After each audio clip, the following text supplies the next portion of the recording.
Imagine this: a pregnant woman in a lavish mansion discovers her millionaire husband's dark secret during a routine ultrasound text from his mistress flashing on his phone.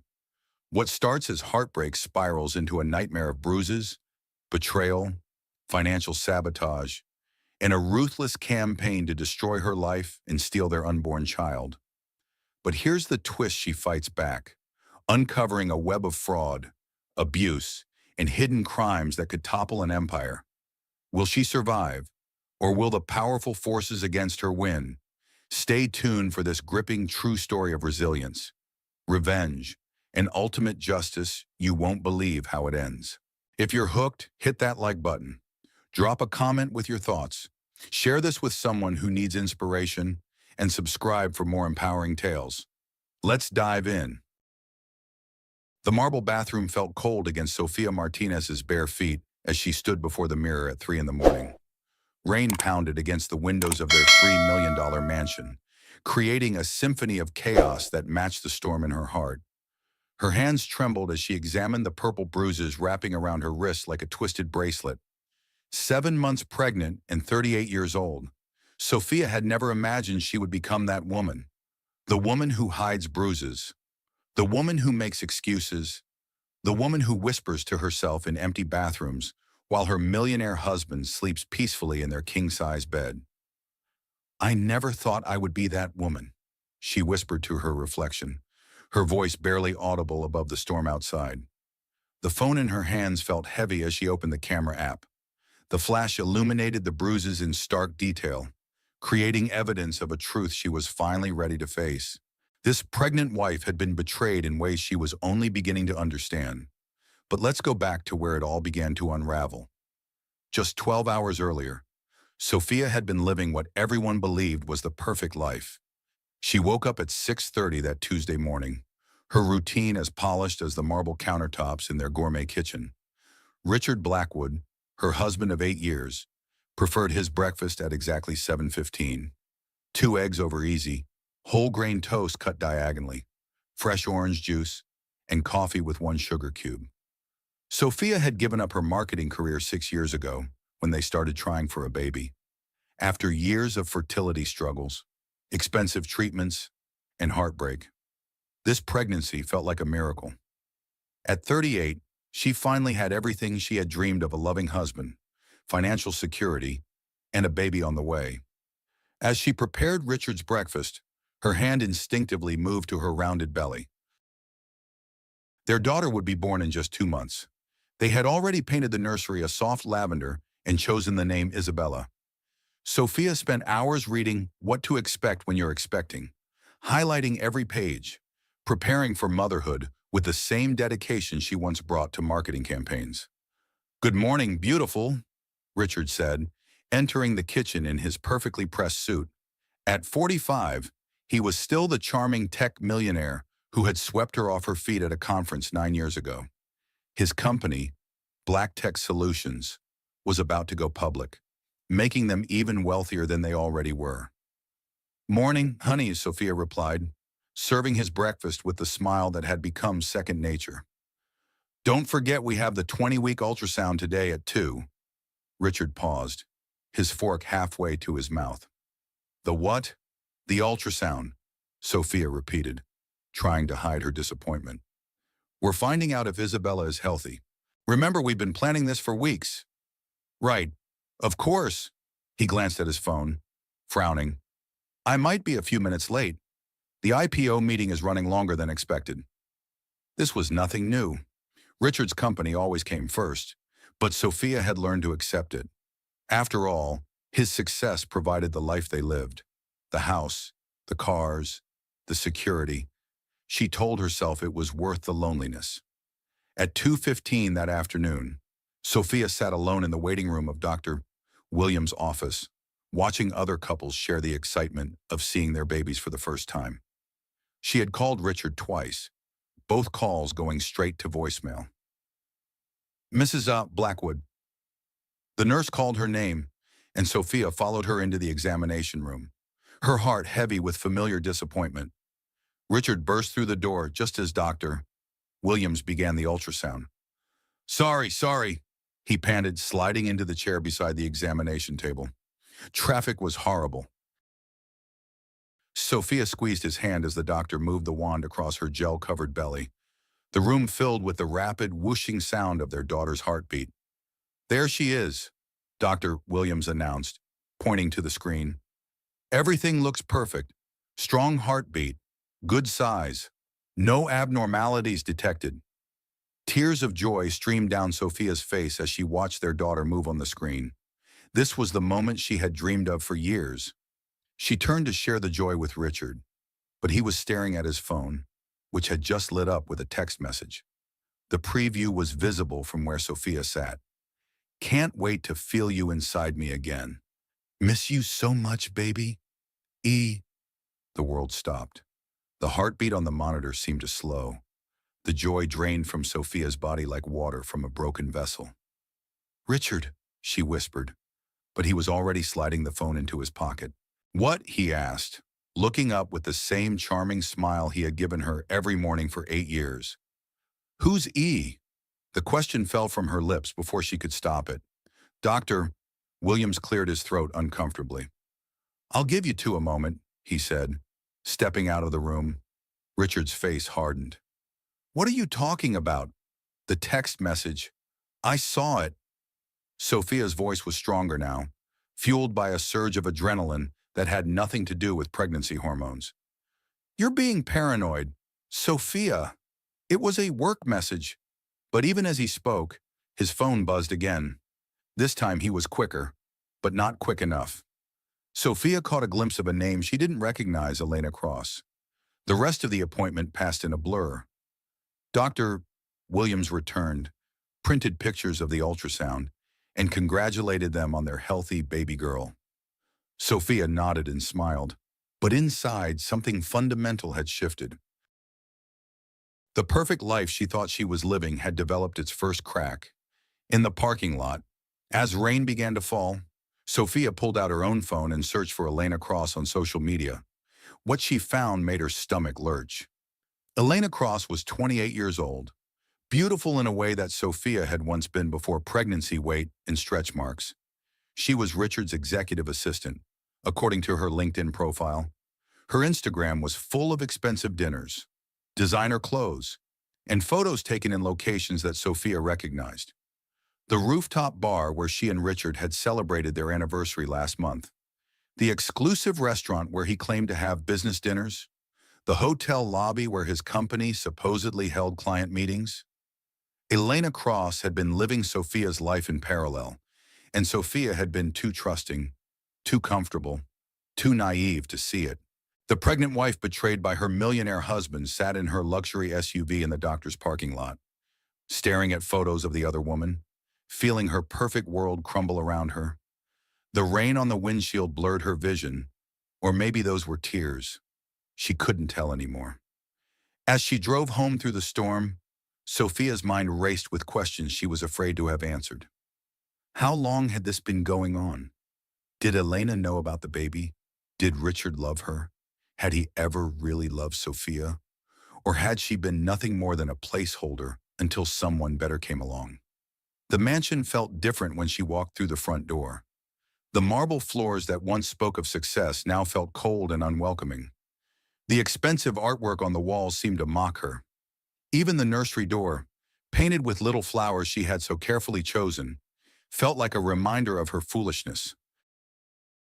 Sophia spent the afternoon in a haze, going through the motions of her daily routine while her world shifted beneath her feet. She made Richard's favorite dinner, set the table with their wedding china, and waited for him to come home so they could discuss their daughter's ultrasound. Instead, she would confront him about Elena Cross.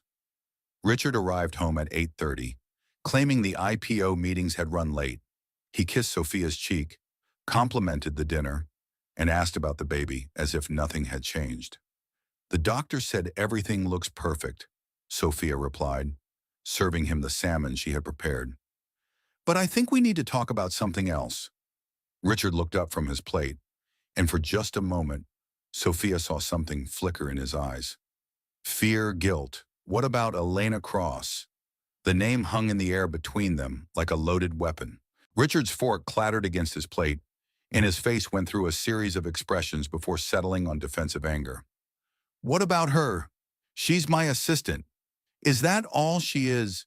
Sophia kept her voice calm, though her heart was pounding so hard she was sure he could hear it. Of course that's all she is. What are you implying? I saw the text messages. Richard, I saw her Instagram.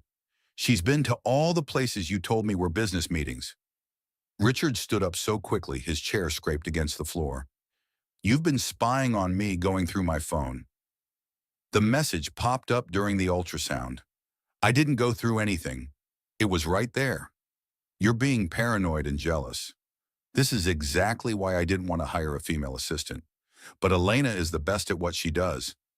The gaslighting was textbook, but Sophia had read enough about emotional manipulation in her therapy books to recognize it. Still, the seed of doubt he was trying to plant found fertile ground in her insecurities. Then show me your phone, she said quietly. Absolutely not. I have confidential business information on there. The fact that you would even ask shows how little you trust me. The fact that you won't show me shows how little I should. That's when it happened. Richard's mask of charm slipped completely, revealing something ugly underneath. He crossed the dining room in 3 quick steps and grabbed Sophia's wrist, his fingers digging into her skin with enough force to leave marks. You're being a paranoid, hormonal mess, he hissed, his face inches from hers. Elena is my assistant, nothing more, and if you keep acting like a crazy person, you're going to damage our marriage and hurt our daughter. The pain in her wrist was sharp, but the pain in her heart was sharper. This was not the man she had married. This was not the father she wanted for her daughter. You're hurting me, she whispered. Richard looked down at his hand wrapped around her wrist and released her so quickly she stumbled backward. The look of shock on his face suggested he was as surprised by his actions as she was. Sophia, I'm sorry. I didn't mean to. The stress from the IPO, the late nights, I'm not myself lately. But as he spoke, his phone buzzed again. This time he grabbed it immediately, but not before Sophia saw Elena's name flash across the screen. I need to take this, he said, walking toward his office. It's about the morning presentation. Sophia stood alone in their dining room, rubbing her wrist where his fingers had left their mark. The expensive chandelier cast shadows that seemed to dance mockingly around her. The home she had loved now felt like a prison. As Richard's voice drifted from his office, talking in hushed, intimate tones that he never used with business associates, Sophia made a decision that would change everything. She walked upstairs to their bedroom, took her phone from the nightstand, and Googled Jennifer Torres, her best friend from college who had become a successful divorce attorney. They hadn't spoken in months, but Jen had always told Sophia to call if she ever needed anything. It was time to make that call. But first, she needed evidence. Sophia opened her phone's camera and carefully photographed the bruises forming on her wrist. The purple marks stood out starkly against her pale skin, undeniable proof of what had just happened.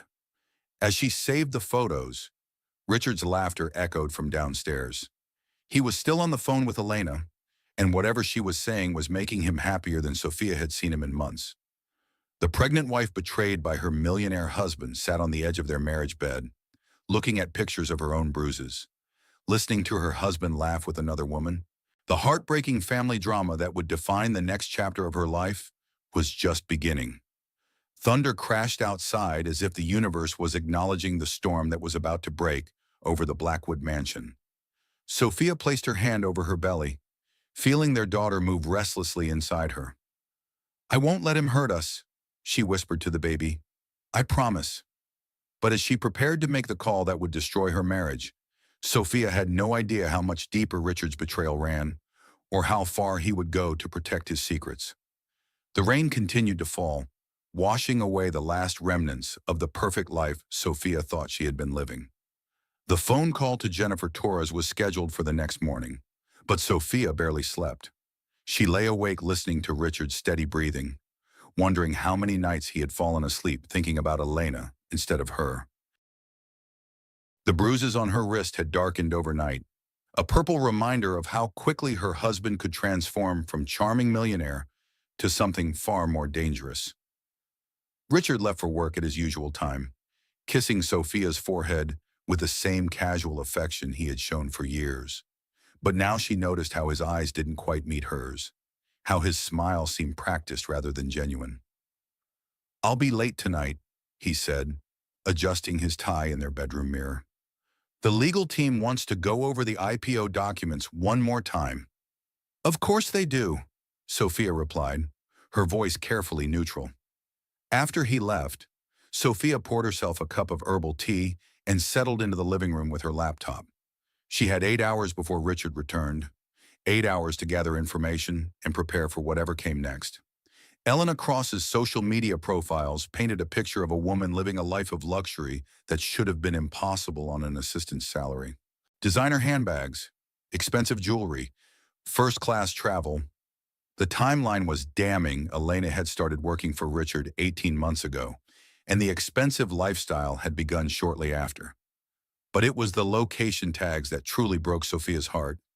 Elena had been to their vacation home in the Hamptons, posting photos from the deck overlooking the ocean, where Sophia had spent countless weekends dreaming of bringing their future children. She had been to the private restaurant where Richard had proposed, sitting at what looked like the same table. Elena Cross wasn't just Richard's mistress. She was living an alternate version of Sophia's life. Sophia was so absorbed in her investigation that she almost missed the sound of a car in the driveway. Panic shot through her as she quickly closed the laptop, but it wasn't Richard's BMW. It was a delivery truck. The package was addressed to Richard from a jewelry store Sophia recognized. She had purchased her wedding ring there 8 years ago. Inside was a receipt for a diamond necklace worth $15,000, purchased just 3 days ago. Sophia had received no jewelry for their anniversary last month, no gifts for successfully reaching the 20-week mark in their pregnancy. But Elena Cross had posted a photo on Instagram yesterday wearing a diamond necklace that looked remarkably similar to the one described on the receipt. The evidence was mounting, but Sophia needed more. She needed to understand exactly what she was dealing with before she made any moves. She spent the afternoon binge-watching episodes of The Good Wife, finding an odd comfort in Alicia Florrick's journey from naive political wife to independent woman. Like Alicia, Sophia was discovering that the man she had trusted with her life had been living a lie. At 3 o'clock, her phone rang. The caller ID showed Richard's office number, but the voice that answered was definitely not Richard's. "Mrs. Blackwood, this is Elena Cross, Mr. Blackwood's assistant. I'm calling to confirm your husband's dinner meeting tonight with the Japanese investors. He wanted me to let you know he'll be very late." Sophia's grip tightened on the phone. Elena's voice was younger than she had expected, with a slight southern accent that made her sound sweet and innocent. Nothing like the calculating woman Sophia was beginning to understand her to be. "Of course," Sophia replied, proud of how steady her voice sounded. "Thank you for calling, Elena." "Oh, you're so welcome, Mrs. Blackwood. I hope you're feeling well. Mr. Blackwood mentioned you're expecting. How exciting." The casual mention of her pregnancy felt like a slap. Elena knew about the baby. She knew about everything. "Yes, very exciting," Sophia managed. "Well, I'll let you go. Take care now." Aha! The call ended, but Sophia stared at her phone for several minutes afterward. Elena Cross was bold. She would give her that. Calling the wife to provide an alibi for her own affair took a special kind of audacity. That evening, Sophia found herself standing in her bedroom, staring at the bed she shared with Richard. Had he brought Elena here? Had she slept in this bed? Used Sophia's bathroom? Worn Sophia's robe? The thought made her sick, but it also made her angry. And anger, Sophia was discovering, was much more useful than heartbreak. So, at 8 o'clock that evening, she drove to Elena's apartment. Elena Cross lived in a luxury high-rise downtown, the kind of place that cost more per month than most people made in a year. Sophia parked across the street and waited, feeling like a character in one of the crime dramas she used to watch before Richard decided they were too violent for a pregnant woman. At 9:30, Richard's BMW pulled into the building's valet parking. Sophia watched through her windshield as her husband stepped out of the car, straightened his tie, and walked into Elena's building like he belonged there. The Japanese investor dinner was clearly a fiction. Sophia sat in her car for another hour, watching the light in what she assumed was Elena's apartment window. At 10:45, the light went out, and Sophia drove home alone, crying for the first time since this nightmare had begun. Richard returned home at 1 in the morning, slipping into bed beside Sophia as quietly as possible. She pretended to be asleep, but every fiber of her being was aware of his presence. He smelled different. Perfume that wasn't hers clung to his skin. The next morning brought fresh horrors. Sophia was making coffee when she noticed something on the kitchen island that hadn't been there the day before: a small, silver earring. The same style of earring that Elena wore in her Instagram photos. The same earrings that had been featured in the jewelry store receipt, purchased as a set with the diamond necklace. Richard had been careless, or maybe he wanted to be caught. Either way, Sophia now had physical evidence of Elena's presence in their home, but the worst was yet to come. As Sophia was putting the earring in a plastic bag, preserving it like evidence at a crime scene, her phone rang. The caller ID showed Elena's number. "Hello, Mrs. Blackwood." Elena's sweet voice chimed through the speaker. "I hope I'm not calling too early." "Not at all," Sophia replied, though her hands were shaking. "I wanted to talk to you about Richard, about your husband." Sophia's heart stopped. "What about him?" "Well, this is a little awkward, but I think you deserve to know the truth. Richard and I have been seeing each other for quite some time now, and the situation has become rather complicated." The boldness of it took Sophia's breath away. Elena was calling to confess to the affair, as if she were doing Sophia a favor. "Complicated how?" Sophia managed to ask. "I'm pregnant, Mrs. Blackwood, with Richard's child." The world tilted sideways. Sophia gripped the kitchen counter to keep from falling, her free hand instinctively moving to protect her own belly. "That's impossible," she whispered. "I'm afraid it's not. I'm about 6 months along. Actually, Richard hasn't told you because he doesn't want to stress you during your own pregnancy, but I thought you had a right to know." 6 months. Elena had been pregnant for 6 months, which meant the affair had been going on for at least 7 or 8 months. While Sophia was struggling with morning sickness and celebrating finally getting pregnant, Richard was creating another family with another woman.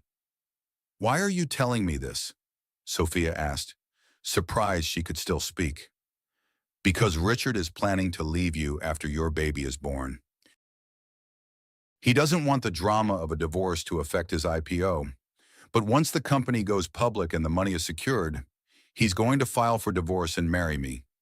I thought you deserved time to prepare." Elena's voice remained sweet and concerned, as if she were delivering weather forecasts instead of destroying someone's life. "He's also been moving money offshore," Elena continued. "Swiss accounts, investment properties in the Caribbean, places where you won't be able to touch them in a divorce. But don't worry, he'll make sure you and your daughter are taken care of. He's not a monster, Mrs. Blackwood." But he was a monster, Sophia realized. They both were. "I have to go," Sophia said. "Of course. I just wanted you to know that this isn't personal. You seem like a lovely woman, and Richard speaks of you fondly. It's just that sometimes people grow apart, and—" Sophia hung up the phone. She stood in her kitchen, surrounded by the trappings of her perfect life, feeling like a stranger in her own home. The woman she had been 24 hours ago, the trusting wife, the grateful mother-to-be, the woman who believed in happy endings had died with Elena's phone call. The woman who remained was someone harder, someone who understood that her husband and his mistress had been planning her downfall for months. They had calculated her destruction with the same precision Richard used to run his company. But they had made one crucial mistake. They had underestimated Sophia Martinez Blackwood. The pregnant wife, betrayed by her millionaire husband, sat down at her kitchen table and opened her laptop. She pulled up Jennifer Torres's law firm website and filled out the contact form, requesting an emergency consultation. Then she opened a new document and began typing everything she could remember about Richard's finances, his business dealings, his travel schedule, and his relationship with Elena Cross. If they wanted to play games, she would learn the rules. But first, she would gather evidence. Real evidence, not just photographs of bruises and Instagram posts. Sofia Martinez had spent 6 years being the perfect homemaker, but she had been a marketing executive for 12 years before that. She knew how to research, how to investigate, and how to build a case. The heartbreaking family drama was about to become a war, and Sofia intended to win. As she typed, her daughter kicked restlessly inside her, as if she could sense the change in her mother's body chemistry. The stress hormones, the adrenaline, the determination that was replacing despair. "It's okay, baby," Sofia whispered, rubbing her belly. "Mommy's going to protect us. Both of us." But even as she made that promise, Sofia had no idea how far Richard and Elena would go to protect their own interests, or how much more her world would need to crumble before she could begin to rebuild it. The game had begun, and Sofia was playing catch-up, but she was also playing for the highest stakes possible, her daughter's future and her own survival. Jennifer Torres hadn't changed much in the 6 years since Sofia had last seen her. Still sharp, still fierce, still the kind of woman who wore her power like designer armor. They met at a discreet cafe downtown, far from Richard's usual haunts and the society circles where news of their meeting might travel back to him. "You look tired," Jen said without preamble, sliding into the booth across from Sofia. "I haven't slept in 3 days," Sofia admitted, unconsciously rubbing the faded bruises on her wrist. Jen's eyes immediately focused on the gesture. "Show me." Sofia pulled back her sleeve, revealing the purple marks that had deepened to an ugly yellow-green around the edges. Jen photographed them with her phone, her expression growing darker with each shot. "How long has he been physical with you?" "That was the first time, at least, the first time he left marks. There were other times." Sofia thought about the moments over the years when Richard's grip on her arm had been a little too tight, when his hands on her shoulders had felt more controlling than affectionate. Moments she had dismissed as stress or passion. "Maybe. I don't know. I never thought of it as abuse until now." Emotional abuse often escalates to physical abuse, especially during times of stress. Like when a wife discovers an affair. Jen pulled out a legal pad and began taking notes as Sofia recounted everything: Elena's phone call, the jewelry receipts, the offshore accounts. The pregnancy timeline that revealed the affair had been going on for months. "This Elena woman called you directly?" Jen asked, her pen pausing mid-sentence. "She acted like she was doing me a favor, like she was the concerned other woman looking out for the naive wife. That's psychological warfare. Sofia, she's trying to break you down mentally before the legal battle even begins. The fact that she knows about the offshore accounts suggests she's been helping Richard hide assets. Can we prove that? We'll try. But first, we need to secure your position. Richard doesn't know you're aware of the full scope of his deception, right?" "I don't think so." "Good. That gives us an advantage, but not for long. I need you to go home and act normal while I start building our case." "Can you do that?" Sofia nodded, though the thought of pretending everything was fine made her stomach churn. "I'm going to file for temporary restraining order based on the domestic violence, and will request immediate spousal support and exclusive use of the marital home." "But Sofia, I need you to understand something. This is going to get ugly.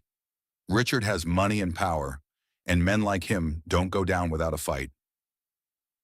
That afternoon, Sofia returned home to find Richard in the kitchen, preparing what looked like a romantic dinner: candles, flowers, her favorite pasta dish, and a bottle of non-alcoholic wine for her pregnancy. "What's all this?"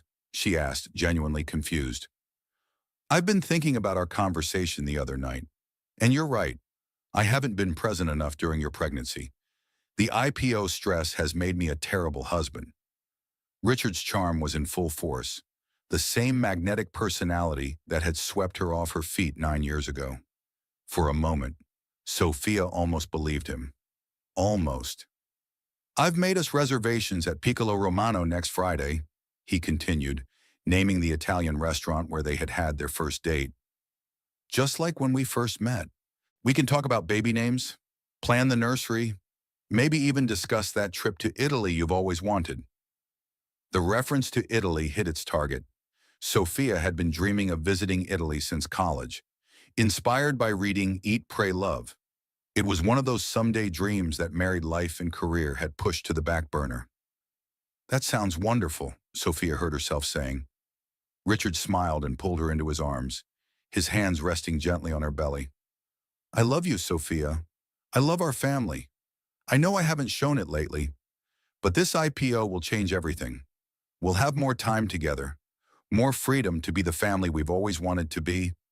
For just a moment, standing in her husband's arms with candlelight flickering around them, Sophia allowed herself to imagine that Elena Cross had been lying, that the jewelry receipts had innocent explanations, that the bruises on her wrist were an aberration brought on by stress. But then Richard's phone buzzed, and she felt him tense against her. "Don't answer it," she said softly. "It might be important. Please, just this once. Let it go to voicemail."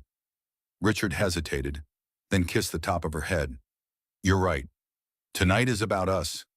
They had dinner by candlelight, talking about baby names and nursery themes and the kind of life they wanted to give their daughter. Richard was attentive and charming, asking about her doctor's appointments and making plans for the weeks after the baby was born.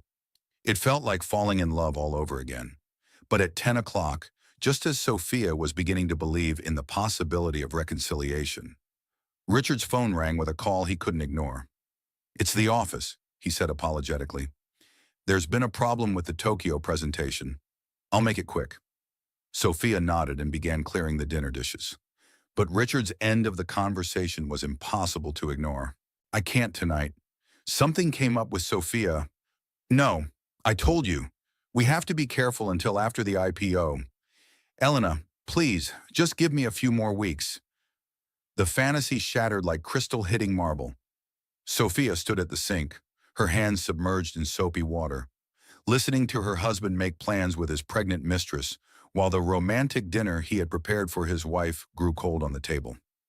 When Richard returned to the kitchen, Sophia was loading the dishwasher with mechanical precision. "Sorry about that," he said. "Crisis averted." "I'm tired," Sophia replied without looking at him. "I think I'll go to bed early." "Of course. You need your rest." He kissed her goodnight as if the phone call had never happened, as if Elena Cross didn't exist, as if their marriage wasn't built on a foundation of lies. Sophia lay awake that night, feeling her daughter move restlessly inside her. At 2 in the morning, she got up to use the bathroom and found Richard's side of the bed empty. Through the window, she could see him in the garden, pacing back and forth while talking quietly into his phone. The reconciliation dinner had been theater. Nothing more. A performance designed to keep her calm and compliant while he continued his affair and his financial manipulations. But Sophia was done being an audience to her own betrayal. The next morning, Richard announced that he would be traveling to Boston for 3 days to meet with potential investors. Sophia helped him pack, playing the role of supportive wife while mentally cataloging every lie. "I'll miss you," she said, kissing him goodbye at the door. "I'll miss you too. Take care of our little girl." The BMW disappeared down their tree-lined driveway, and Sophia immediately called Jennifer Torres.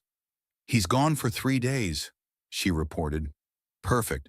I'm coming over with a forensic accountant and a private investigator.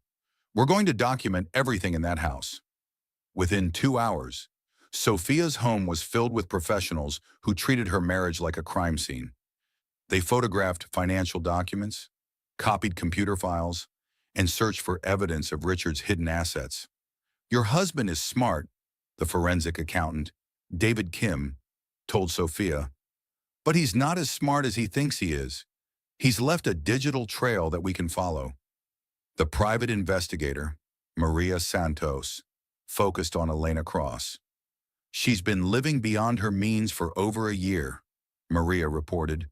"Designer clothes, expensive car, luxury apartment, all paid for with cash or credit cards linked to accounts your husband controls. Can we prove he's been supporting her financially? We're working on it. But Sophia, there's something else you need to know. Elena Cross has been married before. Twice. Both marriages ended in expensive divorces, and both ex-husbands accused her of having affairs. Elena Cross wasn't just Richard's mistress.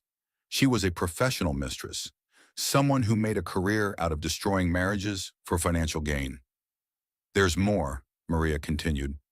Elena's pregnancy might not be Richard's child. What do you mean?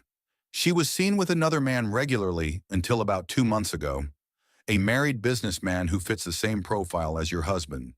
Rich, older, naive. The revelation should have made Sophia feel better, but instead it made everything worse. If Elena was playing Richard the same way she was playing Sophia, then no one in this triangle was telling the truth. That evening, as Sophia sat alone in her living room, surrounded by evidence of her husband's betrayal, her phone rang. It was Richard, calling from Boston. "How are you feeling?" he asked, and his voice warm with apparent concern. "Fine. Tired, but fine. I miss you already. This trip feels longer than usual. When will you be home?" "Friday evening. We'll still have our dinner reservation at Piccolo Romano, won't we?" Sophia looked around her living room, where legal documents were scattered across every surface, evidence of the war she was about to declare on her marriage. "Of course," she said. "I can't wait." But as she spoke, severe pain shot through her abdomen, doubling her over. The stress, the adrenaline, the emotional trauma of the past week were taking their toll on her body. "Richard," she gasped, but the line had already gone dead. The pain intensified, and Sophia realized with growing panic that something was seriously wrong. She managed to call 911 before collapsing on the living room floor, surrounded by evidence of her husband's crimes, while their daughter fought for survival inside her.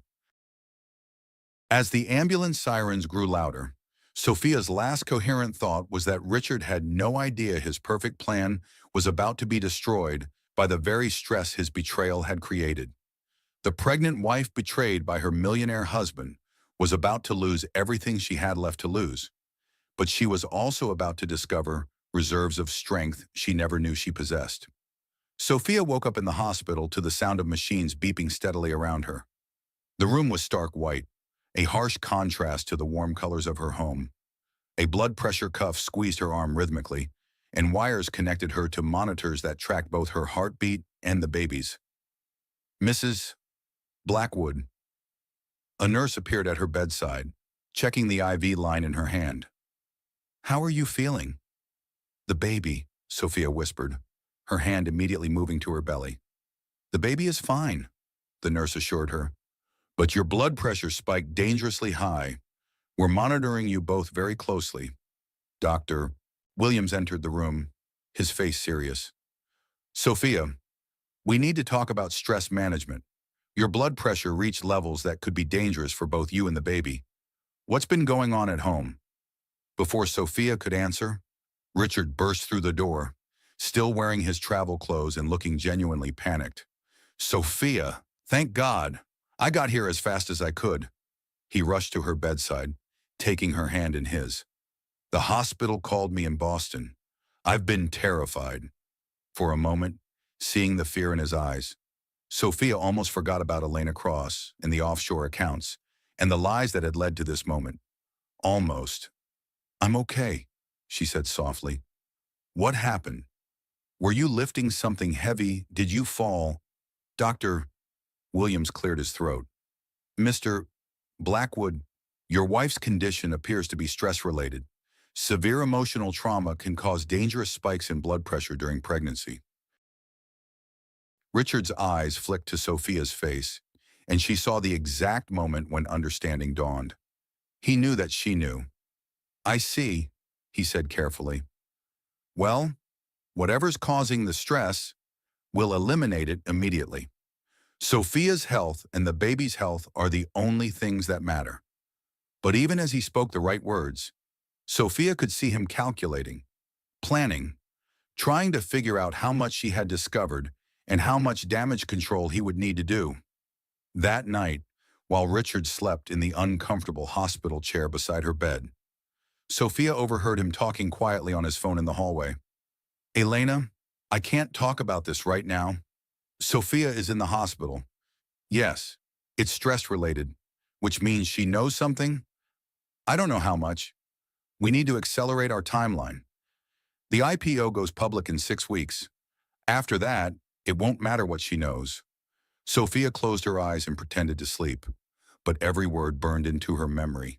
They were planning to speed up whatever scheme they had been orchestrating, using her hospitalization as cover for their actions. When Richard returned to the room, he found Sophia's eyes open. "Can't sleep," he asked gently. "Just thinking about the baby. She's going to be fine. We're going to be fine. All of this stress will be over soon. I promise."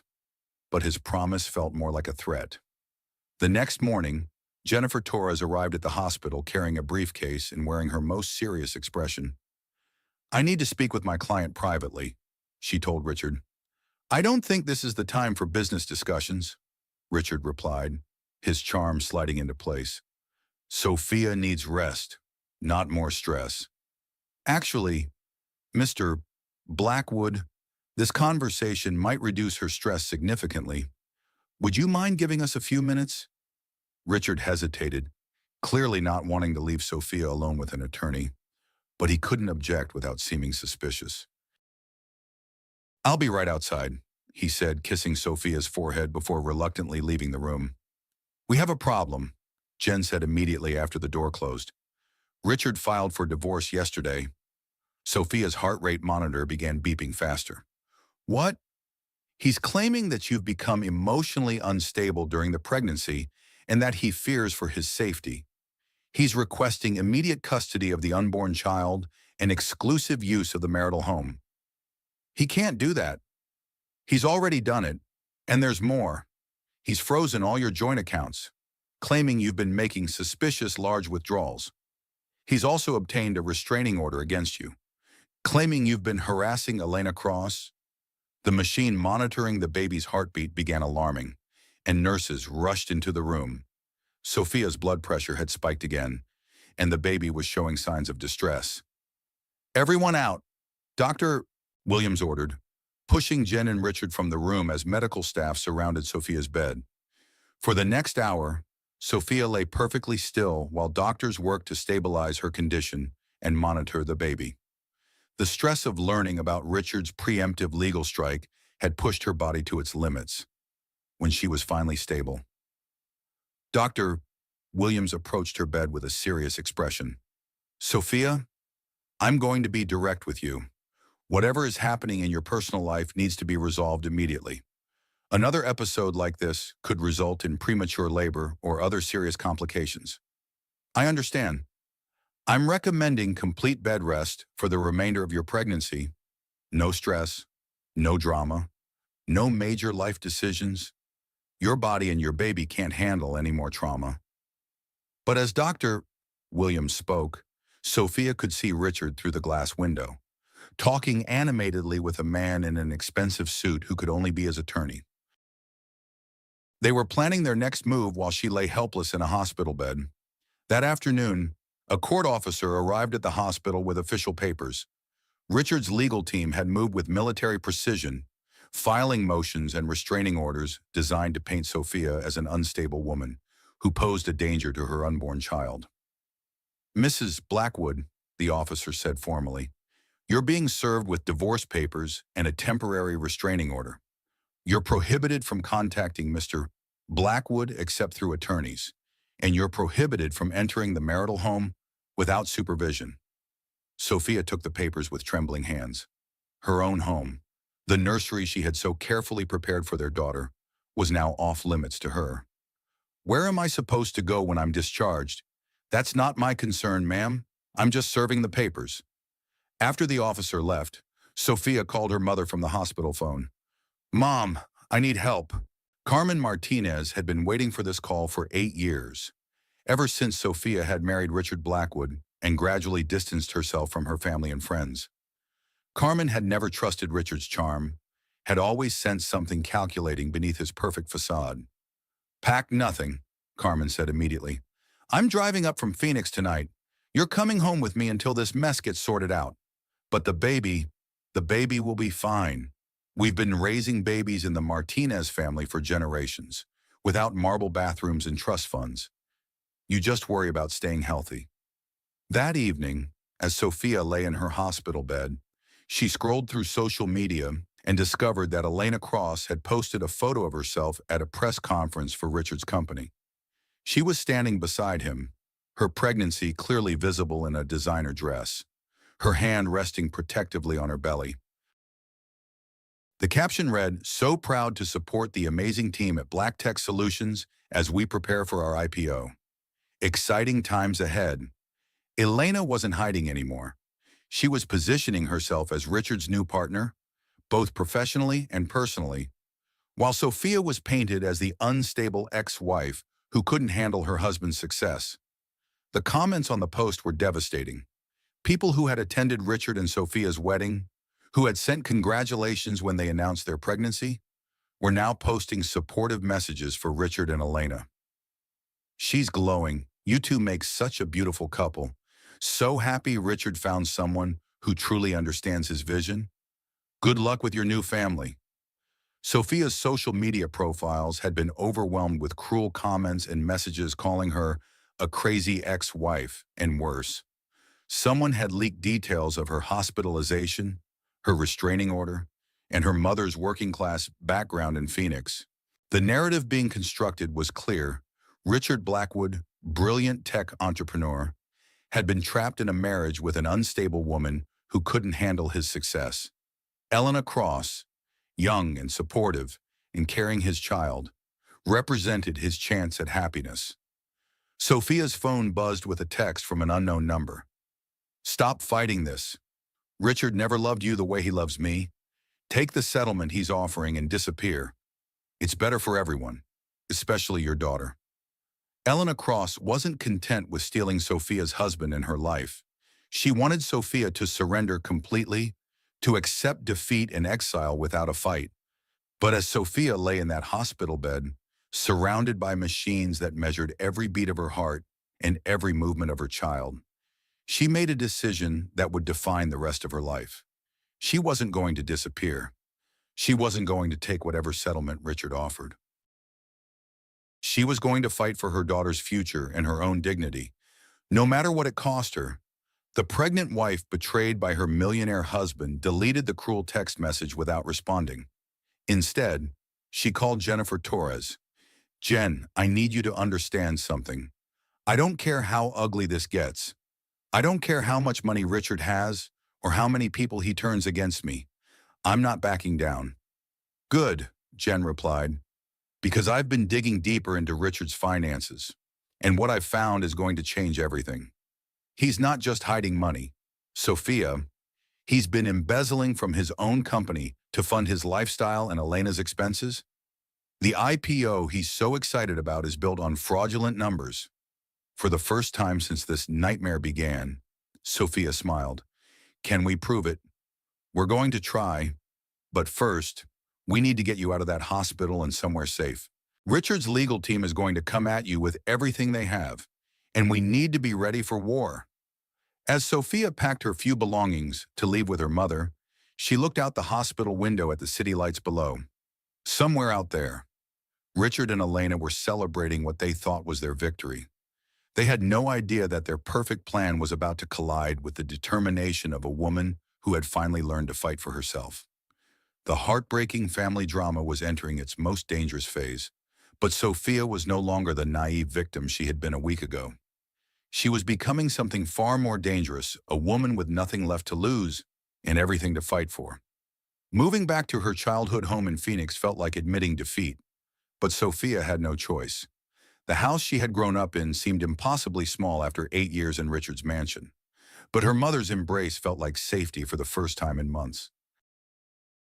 Carmen Martinez was 62 years old and had worked as a high school guidance counselor for 30 years. She had raised 3 children as a single mother after Sophia's father died in a construction accident, and she had no patience for self-pity or wealthy men who thought money made them untouchable.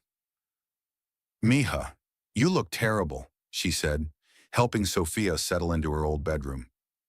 "When was the last time you really ate something?" "I eat," Sophia protested weakly. "Hospital food and takeout don't count. You're eating for 2 now, and this baby needs her mama to be strong." Over the next few days, Carmen fed Sophia homemade meals and listened to the whole story without judgment. She made herbal teas for stress, taught Sophia breathing exercises, and reminded her daily that Martinez women didn't stay down when life knocked them over. "Your father used to say that the measure of a person isn't whether they get knocked down, it's whether they get back up," Carmen said one evening as they sat on the small back patio. "Richard Blackwood knocked you down, mija, but he didn't break you." But Richard's legal team was working overtime to finish the job. Every day brought new legal documents, new accusations, new attempts to paint Sophia as mentally unstable. Richard's lawyers had hired a public relations firm that specialized in reputation management, and they were methodically destroying Sophia's credibility in both the courts and the media. The story they constructed was compelling successful tech entrepreneur married to unstable woman who couldn't handle his success. Pregnancy hormones had made her paranoid and violent. She had attacked her husband, requiring him to defend himself, then fabricated abuse allegations when confronted about her behavior. Elena Cross, meanwhile, was portrayed as the supportive colleague who had helped Richard through his marital difficulties.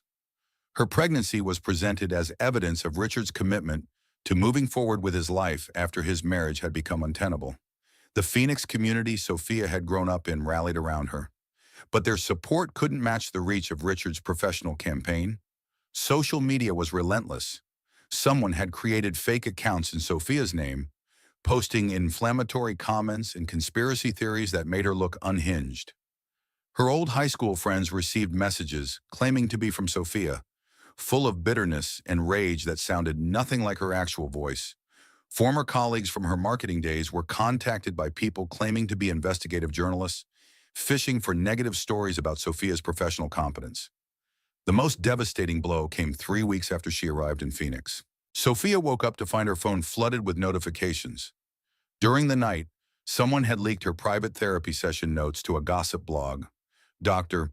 Maya Chen, the therapist Sophia had been seeing since the hospital incident, had kept detailed notes about their sessions.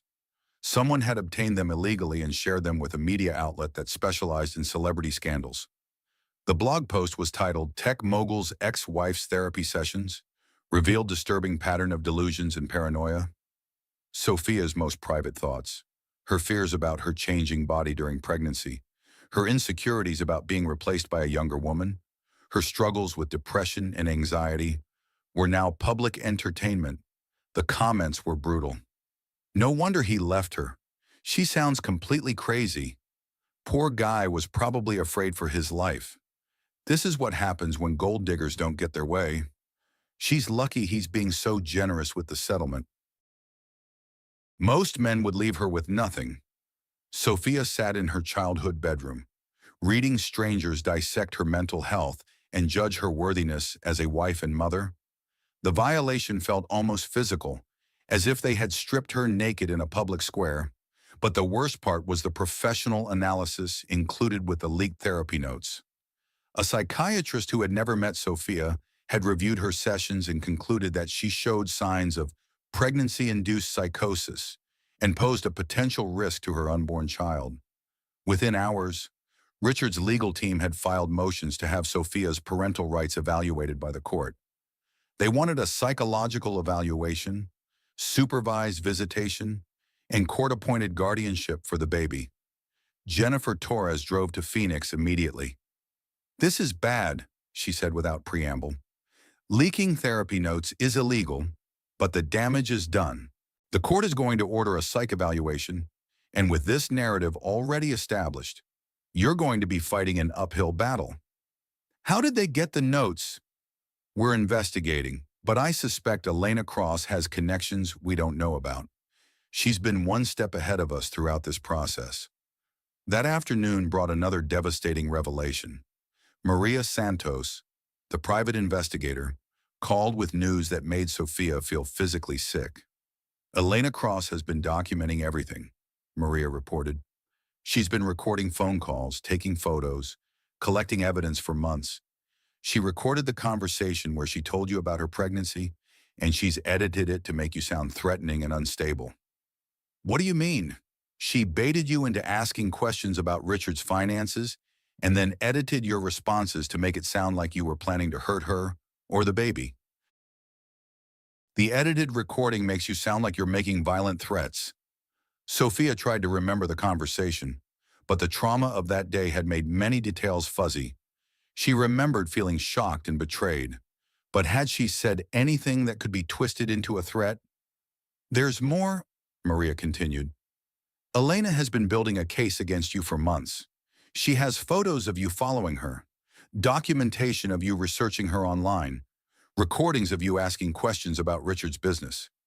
She's created a narrative where you're the unstable stalker and she's the innocent victim. The trap had been set long before Sophia even knew she was in danger. Elena Cross had been playing a game Sophia hadn't even realized was being played. That evening, as Sophia sat on her mother's couch trying to process the latest attacks, her phone rang. The caller ID showed a local news station. Mrs. Blackwood, this is Janet Miller from Channel 7 News. We're running a story tonight about your husband's upcoming IPO and the domestic situation. Would you like to comment? No comment, Sophia said immediately. We have some pretty serious allegations about your mental health and behavior during your pregnancy. This is your chance to tell your side of the story.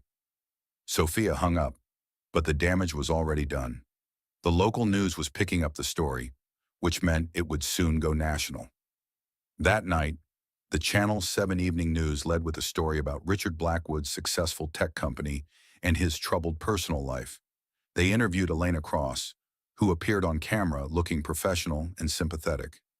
It's been very difficult, Elena said, her hand resting on her pregnant belly. Richard is such a good man, and he's been trying to handle this situation with compassion. But when someone becomes unstable and starts making threats, you have to protect yourself and your family. Ektun, the reporter asked about Sophia's allegations of abuse. Richard has never hurt anyone, Elena replied. The police reports show that he was the one who called for help when Sophia became violent. He was trying to protect both her and their unborn child. Police reports Sophia had no memory of police being called, but then she remembered the night Richard had grabbed her wrist. Had he called the police afterward and claimed she had attacked him? The news story painted Richard as a successful businessman trying to protect his family from an unstable ex-wife. It mentioned Sophia's hospitalization for stress-related pregnancy complications and suggested that her inability to handle her husband's success had led to a complete breakdown. The story went viral on social media within hours. Crazy Tech Wife began trending, with thousands of people sharing memes and jokes about Sophia's situation. Someone had created fake quotes attributed to her, making her sound entitled and demanding. The public humiliation was complete. Sophia's private life had been dissected, her mental health questioned, and her character destroyed in the court of public opinion. But as she sat in her childhood bedroom, surrounded by the remnants of her former life, something shifted inside Sophia. The woman who had spent 8 years trying to be the perfect wife, who had sacrificed her career and her identity to support her husband's dreams, was gone. In her place was someone harder, someone who understood that playing by the rules was a luxury she could no longer afford.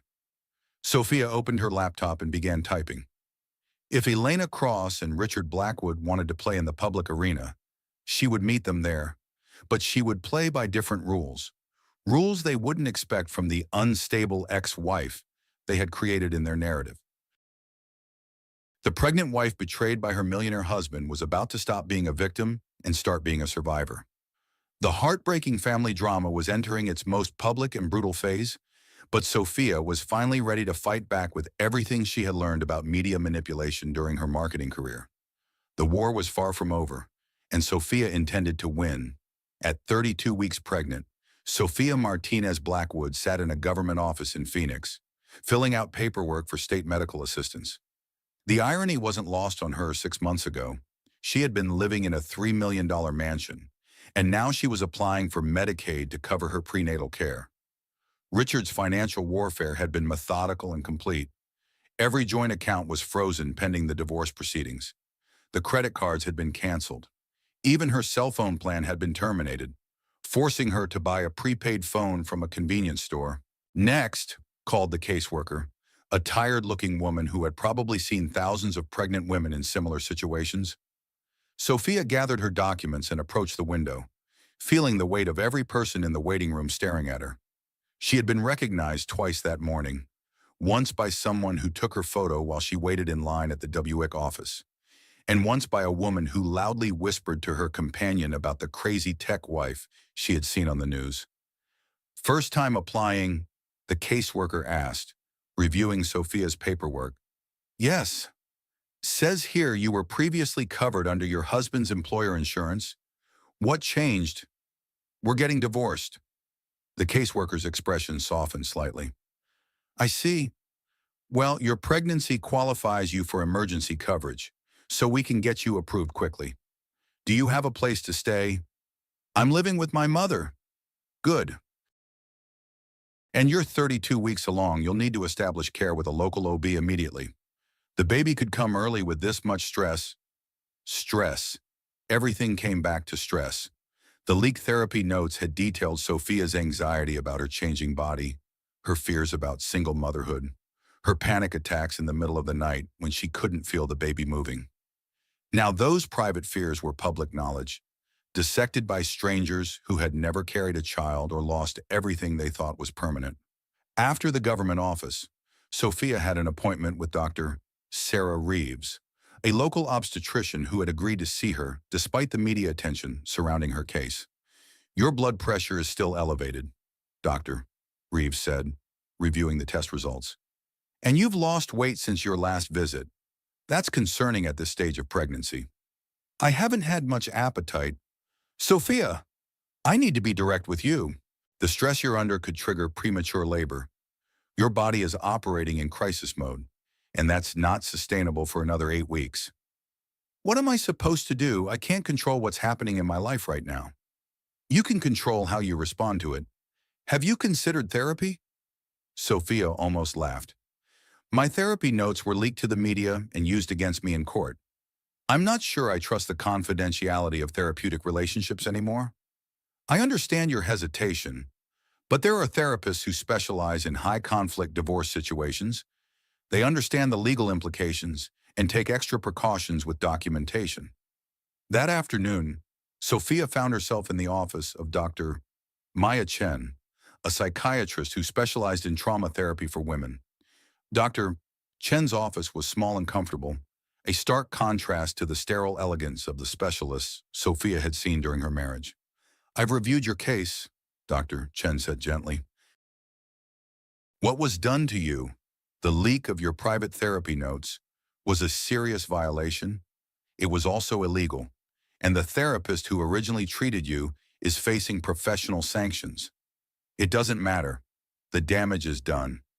The damage to your reputation may be done, but the damage to your psyche doesn't have to be permanent. You've been through severe trauma, Sophia, your husband's betrayal, the discovery of his affair, the financial abuse, the legal manipulation, the public humiliation. These are all forms of psychological warfare designed to break you down. They succeeded. Did they? You're here, aren't you? You're fighting for custody of your daughter. You haven't given up. Dr. Chen introduced Sophia to EMDR therapy, a technique for processing trauma that helped reduce the emotional charge of painful memories. Over the next several sessions, Sophia began to work through not just the recent betrayals, but years of subtle emotional manipulation she hadn't recognized at the time.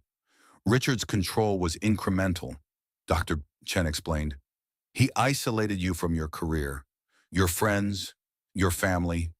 He made you financially dependent. He trained you to seek his approval and fear his disapproval. The affair and the abuse were just the final stages of a pattern that had been building for years. Between therapy sessions, Sophia spent her time researching. Her marketing background made her naturally curious about how narratives were constructed and how public opinion was shaped. She began to understand the sophisticated campaign that had been waged against her. The leaked therapy notes weren't random.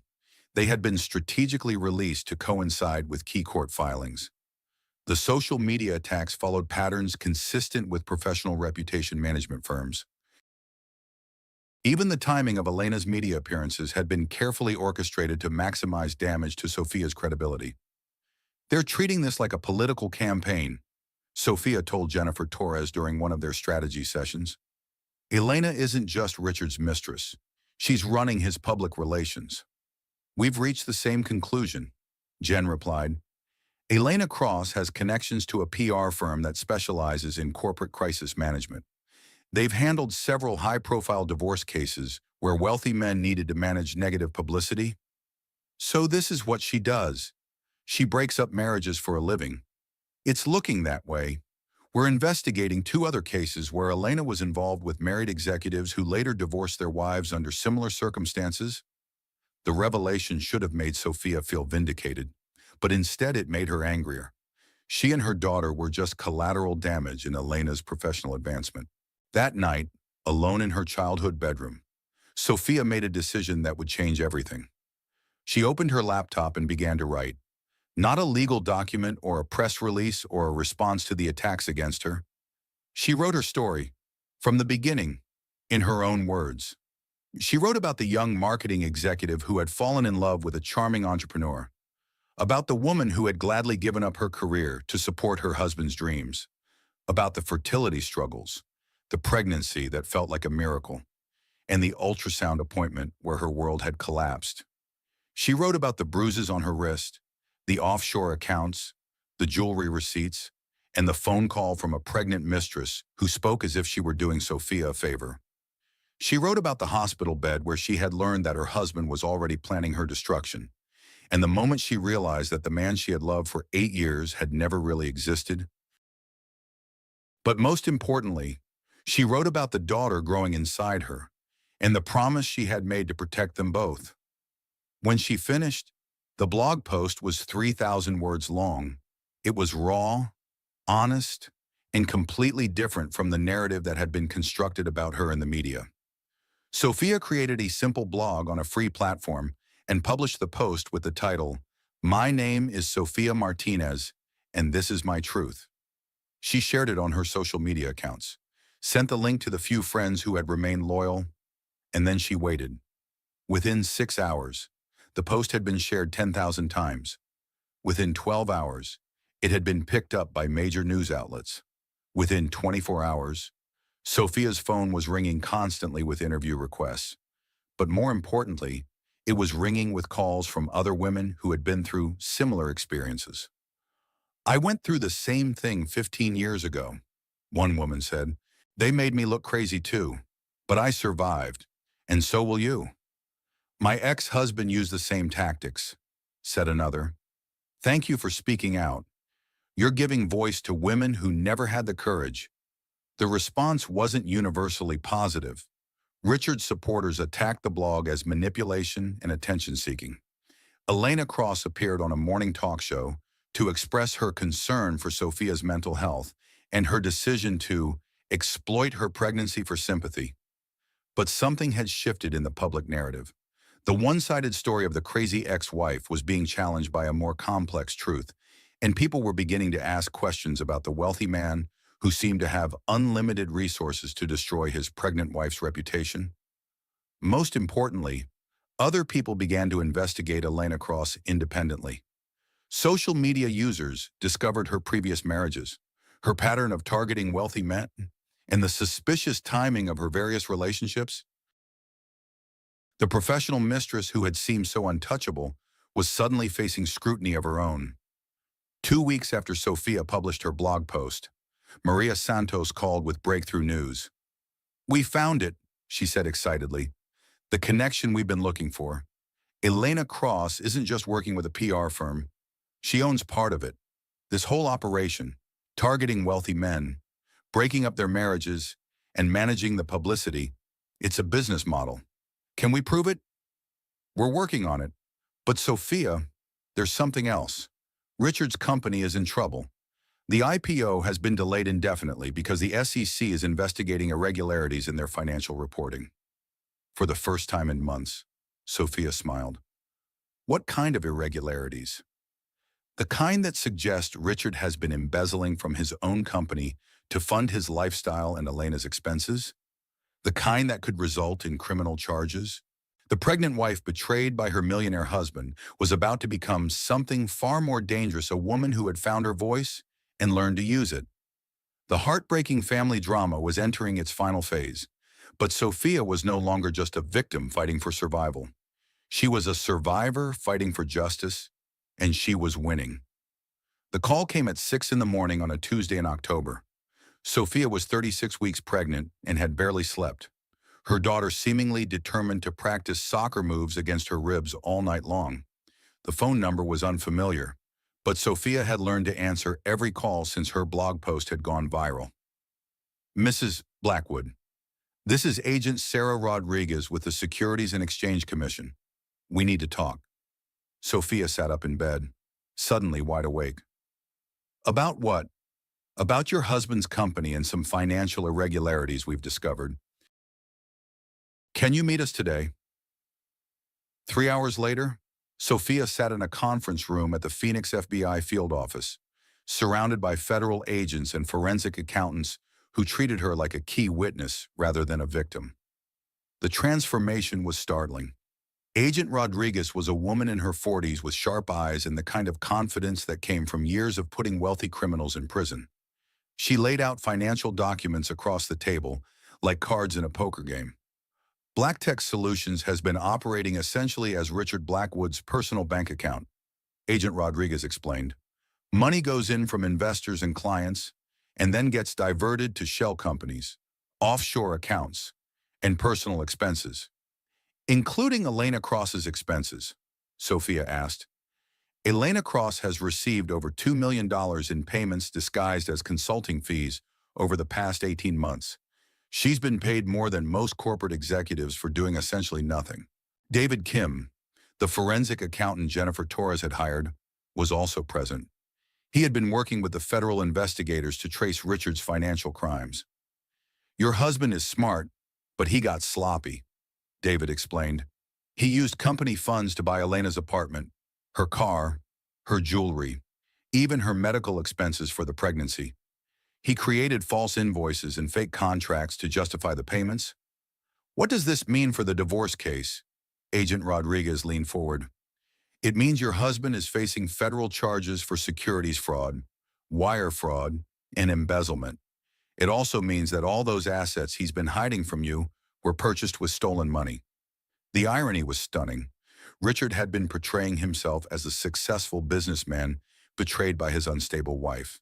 But he was actually a criminal who had been stealing from his own company to fund his affair. There's more, Agent Rodriguez continued. Elena Cross isn't just a passive beneficiary of Richard's crimes. She's been actively involved in the embezzlement scheme. She created the shell companies, managed the offshore accounts, and helped Richard fabricate the financial documents.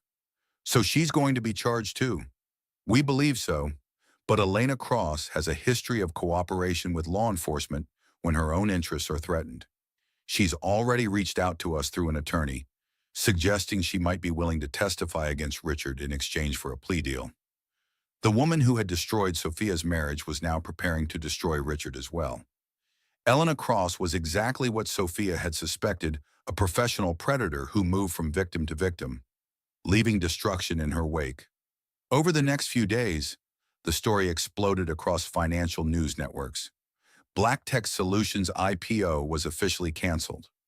The company's board of directors fired Richard and froze all his corporate accounts. Several major clients canceled their contracts, and employees began leaving for other companies. But the personal fallout was even more dramatic. Elena Cross, facing potential federal charges, had indeed decided to cooperate with prosecutors. Through her attorney, She revealed that Richard had been planning this scheme for over 2 years, systematically stealing from his company while building his relationship with her. More damaging still, Elena admitted that she had been recording conversations with Richard throughout their relationship. The federal investigators now had hours of audio recordings where Richard discussed hiding assets from Sophia, manipulating the divorce proceedings, and using Elena to destroy his wife's credibility. The recordings painted a picture of a man who viewed his wife as an obstacle to be eliminated rather than a person to be respected. Richard spoke about Sophia with casual cruelty, calling her gullible and useless, and joking about how easy it had been to manipulate her for years. Jennifer Torres called Sophia with an update that felt like vindication. "The federal charges change everything," Jen explained. "All those assets Richard was hiding, they're being seized as part of the criminal investigation. The house, the cars, the offshore accounts, even Elena's apartment. Everything purchased with stolen money belongs to the victims of his fraud." "What does that mean for me?" "It means you're not just Richard's ex-wife anymore. You're a victim of his crimes, and you have rights under federal restitution laws. You could recover far more in restitution than you ever would have in a divorce settlement." But the best news was yet to come. Elena's cooperation with federal investigators had revealed the full scope of Richard's manipulation campaign against Sophia. Elena had provided recordings, emails, and documents showing how they had orchestrated the leak of Sophia's therapy notes, the false police reports, and the social media attacks.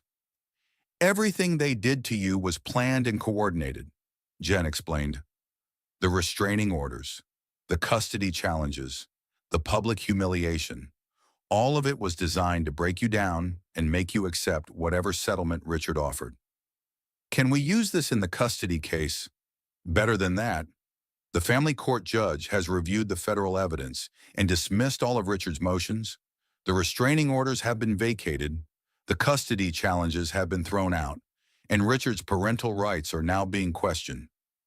For the first time in months, Sophia felt something she had almost forgotten: hope. The federal investigation moved quickly.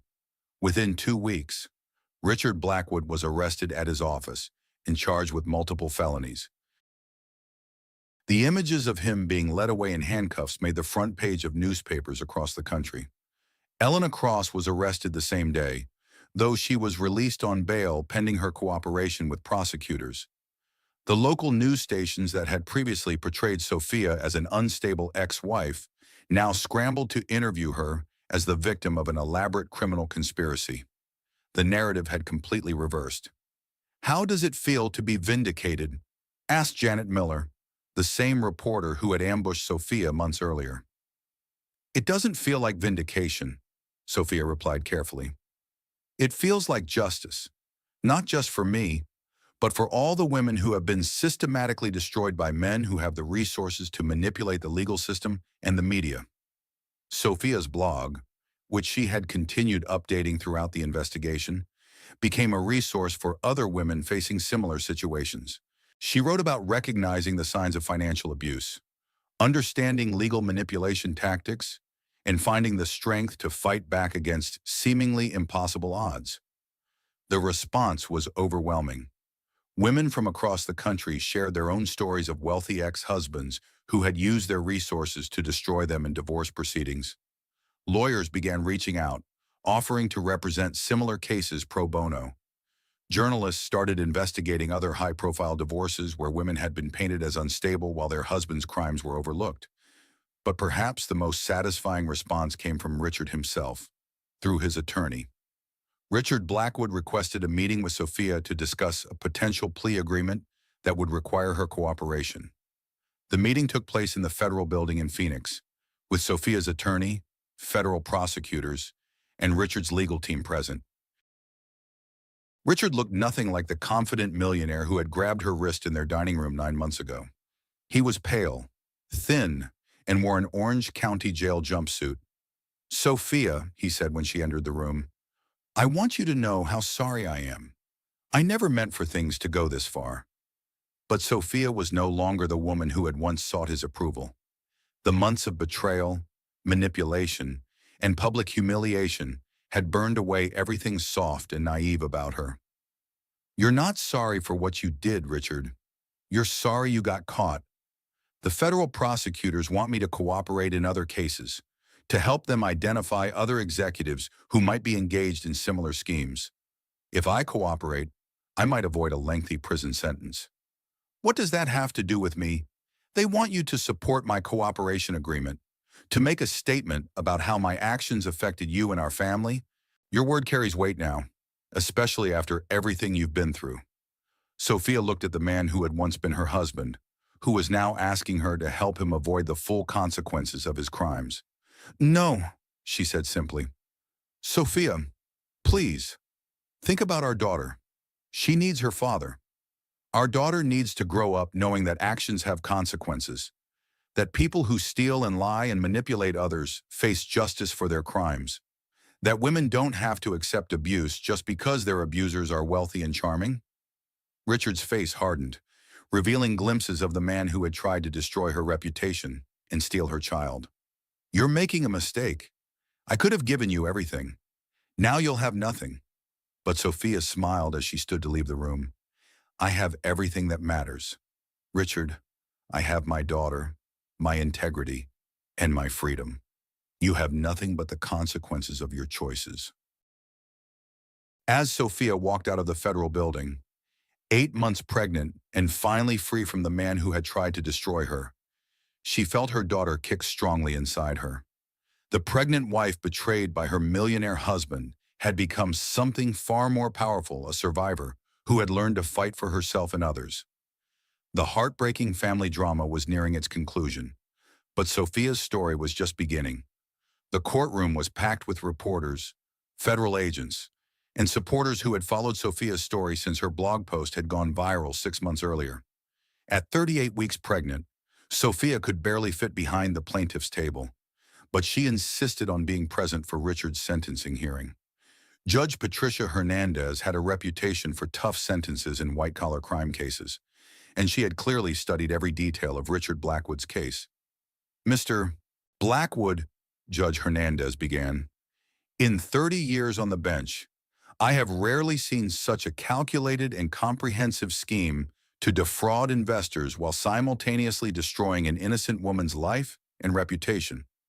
Richard sat beside his attorney, wearing a gray suit that made him look smaller than Sophia remembered. The federal investigation had revealed crimes totaling over $15 million, money that had been stolen from investors, employees, and clients of Black Tech Solutions. "The evidence shows that you didn't just steal money," Judge Hernandez continued.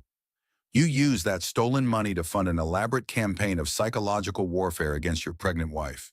You leaked her private therapy records, filed false police reports, and coordinated a media campaign designed to destroy her credibility and take custody of your unborn child." Elena Cross was scheduled to be sentenced the following week. Her cooperation with federal prosecutors had revealed additional victims and crimes, but it had also exposed her own role as more than just a mistress. She had been Richard's co-conspirator in both the financial crimes and the campaign against Sophia. "Mrs. Blackwood," Judge Hernandez said, looking directly at Sophia, "would you like to make a victim impact statement?" Sophia rose carefully, her hand on her belly to steady herself. The courtroom fell silent as she approached the podium. "Your Honor, 8 months ago, I was a different person. I was a woman who had spent years making myself smaller so that my husband could seem larger. I believed that my job was to support his success, even at the cost of my own identity and dreams." Sophia's voice was steady, strengthened by months of therapy and the support of women who had shared similar experiences. "Richard Blackwood didn't just steal money from his investors. He stole years from me. He stole my confidence, my reputation, and very nearly my sanity.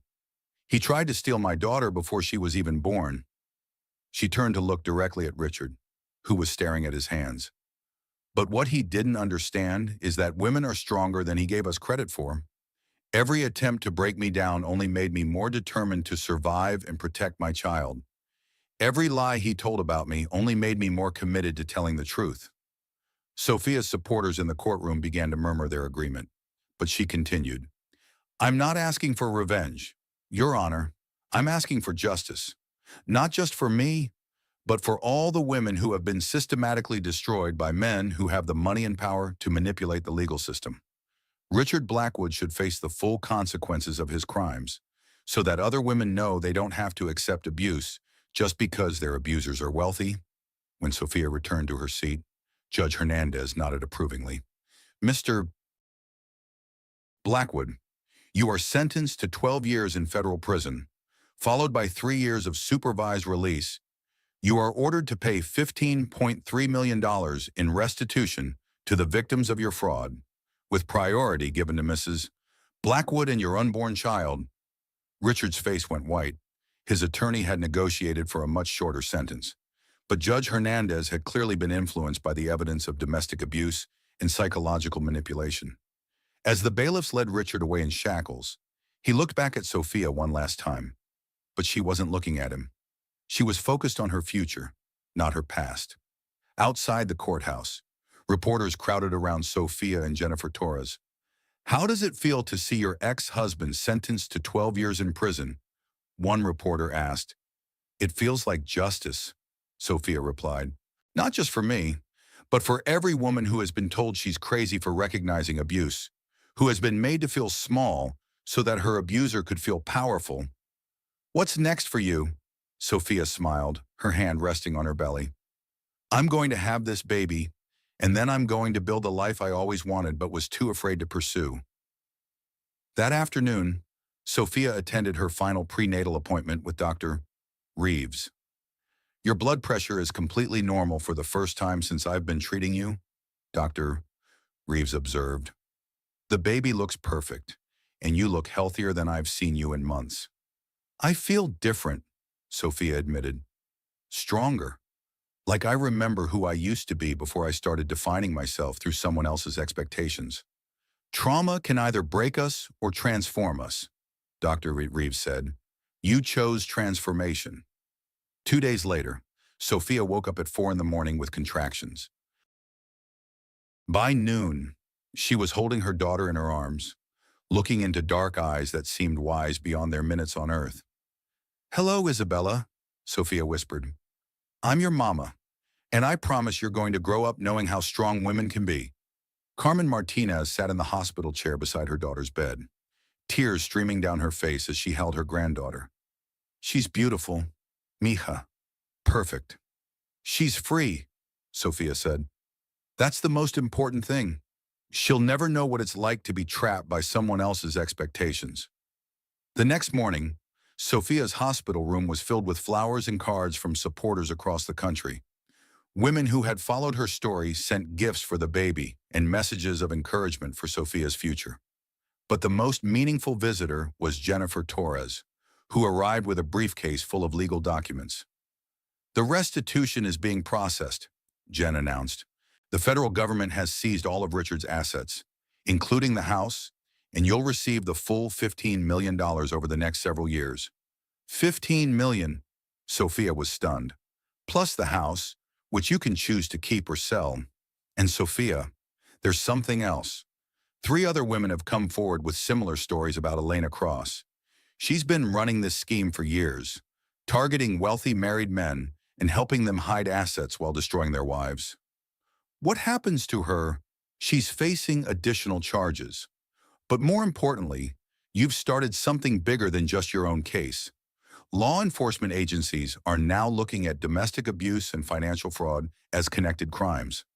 They're training prosecutors to recognize the patterns you experienced. Over the next few weeks, as Sophia recovered and bonded with her daughter, she received dozens of calls from women who were facing similar situations. Some were in the early stages of discovering their husband's betrayals. Others were in the middle of custody battles with wealthy ex-husbands who were using their resources to destroy them. Sophia found herself becoming an unofficial counselor and advocate, sharing the strategies that had helped her survive and ultimately prevail. The most important thing is to document everything, she would tell them. Take pictures, save emails, record conversations where legal.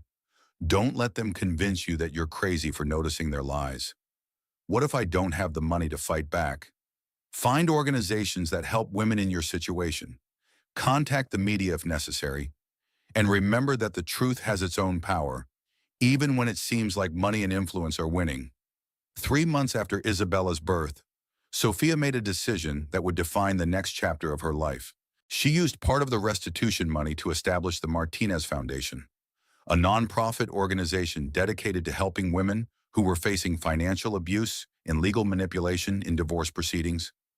The foundation provided legal support, media training, and financial assistance to women who couldn't afford to fight wealthy ex-husbands who were using their resources to maintain custody of children or avoid paying support. I want Isabella to grow up in a world where women don't have to choose between their safety and their children. Sophia explained to a reporter interviewing her about the foundation's launch. Do you ever regret fighting back instead of just accepting Richard's settlement offer? Sophia looked down at her daughter, who was sleeping peacefully in her arms. Never. Fighting back didn't just save me, it saved her. And hopefully, it will save other women who find themselves in similar situations. The interview concluded with a question that made Sophia smile. What would you say to other women who are facing powerful men who seem untouchable? I would tell them that no one is untouchable. The truth is more powerful than money, and justice is more lasting than revenge. Fight for yourselves and your children because you're worth fighting for.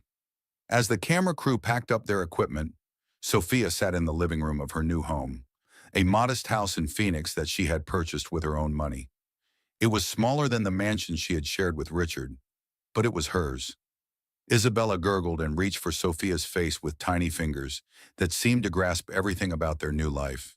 The freedom, the security, and the love that came without conditions or manipulation. The pregnant wife betrayed by her millionaire husband had become something neither Richard nor Elena had anticipated, a woman who refused to be destroyed and instead became a force for protecting others. But even as Sophia celebrated her victory and planned her foundation's work, she had no idea that the final chapter of her story was about to reveal secrets that would shake everything she thought she knew about Richard's crimes and Elena's true motivations. Isabella was 6 months old when the call came that would change everything Sophia thought she knew about her ex-husband's crimes. Agent Rodriguez's voice was tense when she asked Sophia to come to the federal building immediately. We've discovered something that complicates your case significantly, Agent Rodriguez said without preamble when Sophia arrived.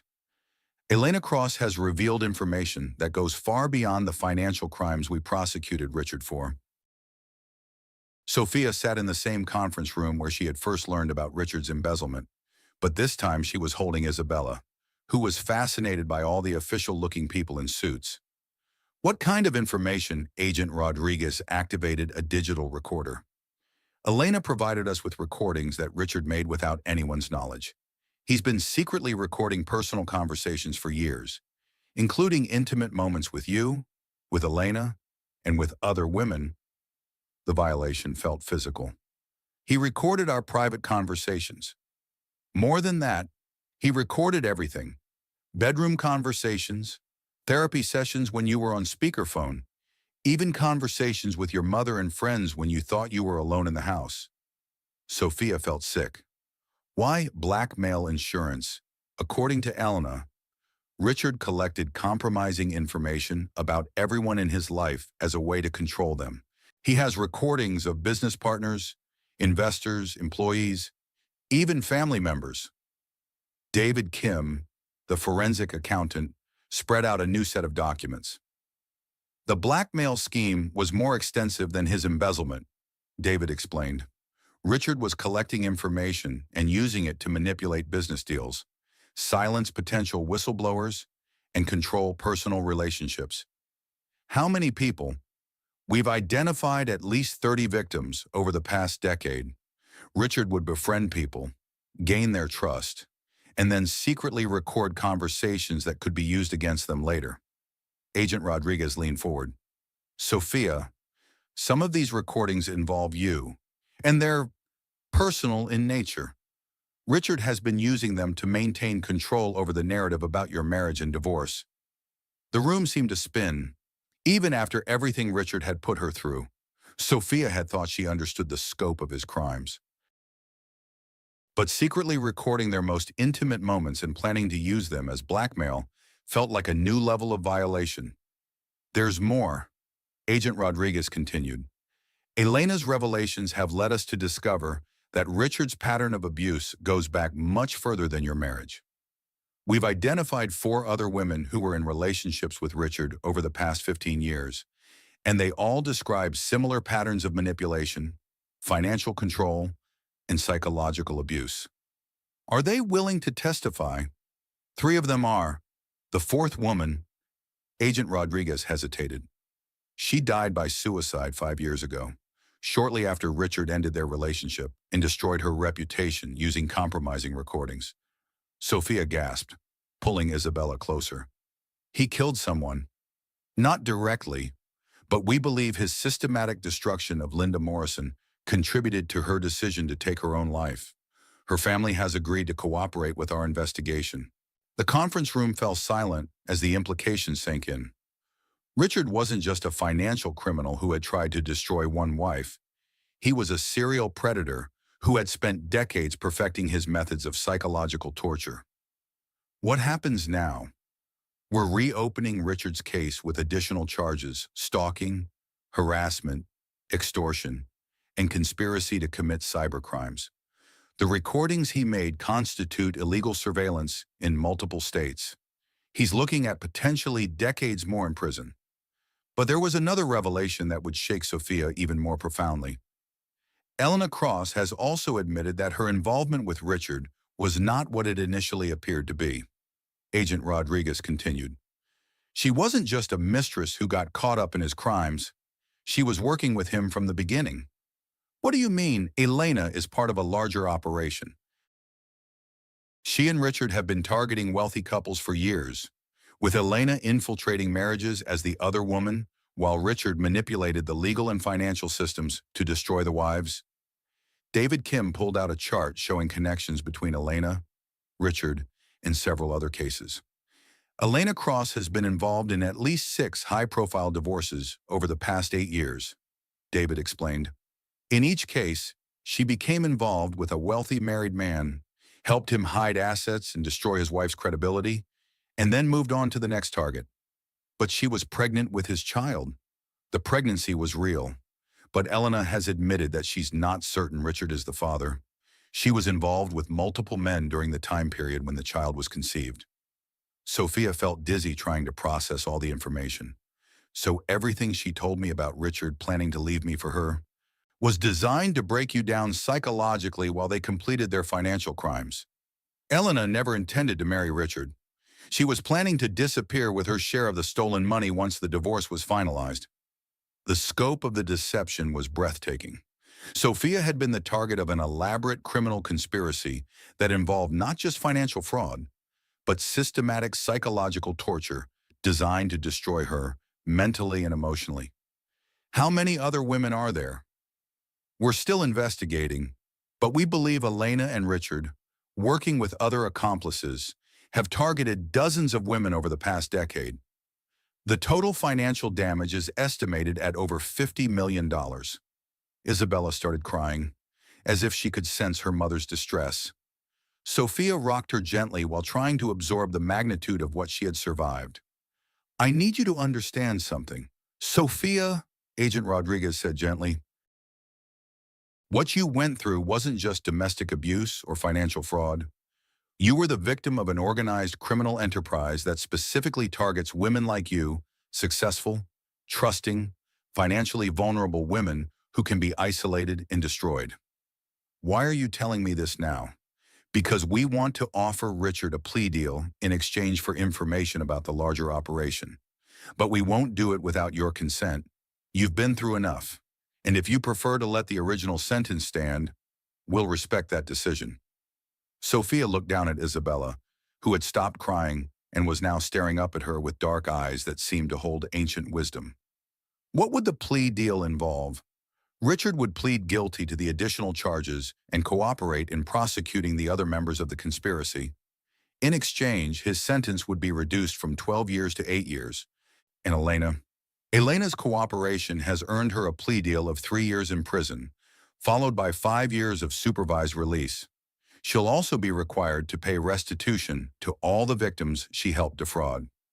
Sophia was quiet for several minutes, thinking about Linda Morrison, the woman who had taken her own life after Richard destroyed her reputation, thinking about the other women who were still fighting battles similar to the one she had won, thinking about Isabella and the world she wanted her daughter to grow up in. Will his cooperation help you prosecute the others? It's the only way we'll be able to identify all the victims and build cases against the other conspirators. Then I agree to the plea deal, but with one condition. What's that? I want to address the court when Richard is sentenced. I want all the other victims to hear that it's possible to survive what these people do to us. I want the world to understand that this isn't just about money or divorce or infidelity. This is about organized criminals who systematically destroy women's lives for profit. Agent Rodriguez smiled. I think that can be arranged. 2 months later, Sophia stood in the same federal courtroom where Richard had first been sentenced. But this time the audience included dozens of women who had been victimized by the conspiracy Richard and Elena had operated. Some were women Richard had personally targeted in previous relationships. Others were victims of Elena's other schemes. Several were women who had reached out to Sophia after reading her blog, recognizing similar patterns in their own divorces. Your Honor, Sophia began. 8 months ago, I thought I was the only woman who had experienced what Richard Blackwood put me through. I thought I was uniquely naive, uniquely vulnerable, uniquely foolish for trusting someone who was systematically destroying me. She looked out at the women in the courtroom, some crying, some nodding in recognition. But I've learned that what happened to me wasn't personal. It wasn't about me being weak or gullible or deserving of abuse. It was about criminals who have perfected the art of psychological warfare against women, who use our legal system and our cultural biases to destroy us while enriching themselves. Richard sat at the defense table, no longer the confident millionaire who had grabbed her wrist in their dining room over a year ago. He looked smaller, older, defeated. I want Richard Blackwood to serve every day of his sentence, knowing that he didn't break me. He didn't break any of us. We survived. We fought back. And we're here to make sure other women know they don't have to accept abuse just because their abusers are wealthy and connected. Judge Hernandez accepted Richard's revised plea agreement, sentencing him to 8 years in federal prison, followed by 10 years of supervised release. But more importantly, the investigation Richard's cooperation enabled led to the prosecution of 12 other individuals involved in similar schemes across multiple states. Elena Cross served her 3-year sentence and was deported to her native country, where she faced additional charges for similar crimes committed before she came to the United States. As Sophia left the courthouse for the final time, holding Isabella and surrounded by women who had become allies and friends through their shared experiences, she felt something she had never expected to feel about Richard's crimes. Gratitude. Not gratitude for the abuse or the manipulation or the trauma, but gratitude for the strength she had discovered in surviving it, and for the opportunity to help other women find that same strength. The pregnant wife betrayed by her millionaire husband had become something far more powerful, a survivor who had learned to transform her trauma into a force for protecting others. But even as justice was finally served, and the criminals faced the consequences of their actions, Sophia had no idea that the final chapter of her story would reveal one more shocking twist that would connect her past to her future in ways she never could have imagined. 2 years had passed since Richard's final sentencing, and Sophia's life bore no resemblance to the desperate woman who had once sat in a government office applying for Medicaid. The Martinez Foundation had grown into a nationally recognized organization that had helped over 300 women navigate high-conflict divorces involving financial abuse. Isabella was now 2.5 years old, a curious toddler who spoke in full sentences and had inherited her mother's determination. She would toddle around Sophia's home office, playing with blocks while Sophia conducted video calls with lawyers, social workers, and women who needed help escaping situations similar to the ones Sophia had survived. "Mama work," Isabella would announce to anyone who would listen, as if she understood that her mother's work was important and worthy of respect. The house Sophia had purchased in Phoenix had become a sanctuary. It was a modest four-bedroom home in a neighborhood where children rode bicycles on quiet streets and neighbors knew each other's names. Nothing like the cold mansion she had shared with Richard, but everything like the home she had dreamed of creating. On a Tuesday morning in March, Sophia was reviewing grant applications for the foundation when her assistant knocked on her office door. "Sophia, there's someone here to see you. He says it's about Richard Blackwood and that it's urgent." The man waiting in Sophia's living room was elderly, well-dressed, and familiar in a way that made her uncomfortable. He was tall and distinguished, with silver hair and the kind of bearing that suggested wealth and authority. "Mrs. Martinez," he said, standing when she entered the room. "Thank you for seeing me. My name is William Blackwood. I'm Richard's father." Sophia's blood ran cold. She had never met Richard's father, though she knew he existed. Richard had always claimed they were estranged, that his father had abandoned the family when Richard was young. But the man standing in her living room looked nothing like an absent father who had struggled financially. "What do you want?" "To apologize," William said simply, "and to explain some things about my son that I should have told someone years ago." Sophia remained standing, every instinct telling her to be cautious. "I don't understand." "May I sit? What I have to tell you will take some time, and I think you'll want to hear all of it." Against her better judgment, Sophia sat across from him, keeping Isabella close beside her on the couch. "Richard told you I abandoned him when he was young, didn't he? He said you left when he was 12 and that he and his mother struggled financially?" William's laugh was bitter. "My son has always been creative with the truth. I didn't abandon Richard. Mrs. Martinez. I had him removed from my home and cut off from my family's money because I discovered he was a sociopath who was dangerous to be around." Sophia's heart began racing. "What do you mean? When Richard was 16, I caught him secretly recording conversations between me and my business partners. He was planning to use the recordings to blackmail them. When I confronted him, he showed me similar recordings of his mother, his teachers, even his teenage girlfriend in compromising situations." William pulled out a folder from his briefcase. "I put Richard in therapy, tried to get him help, but he manipulated every therapist and psychiatrist I sent him to. By the time he was 18, I realized he was beyond help. I gave him a modest trust fund and told him he was no longer welcome in my life or my business. Why are you telling me this now? Because I've been following the federal case against Richard, and I've learned that what he did to you was part of a pattern that started when he was a teenager. The same pattern I failed to stop when I had the chance."